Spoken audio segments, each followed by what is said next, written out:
Ang sudo ng bayan kontra korupsyon.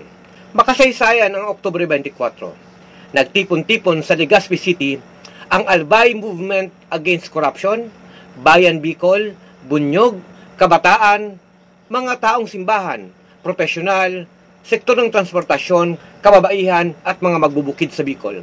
Ito ay makasaysayang pagtitipon para sa pagliliyab, pagkakalampag at pagbabantay kontra korupsyon. Mula karaban at rally sa umaga hanggang torch parade sa bigil sa gabi, iisa ang sigaw, panagutin ang mga tiwali at ipagtanggol ang katotohanan. Mula sa palayan ng Camarines Sur hanggang sa kabukiran ng Sorsogon, sa matabang lupa ng Albay hanggang sa dalampasiga ng Catanduanes para sa katarungan, pananagutan at pagbabago.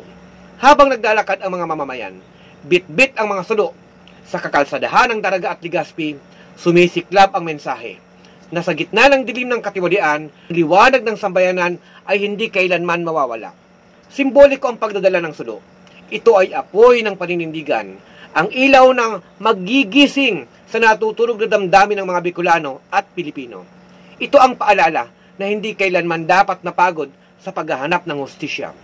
Lalo na't patuloy ang kawalan ng pananagutan sa mga magnanakaw sa gobyerno.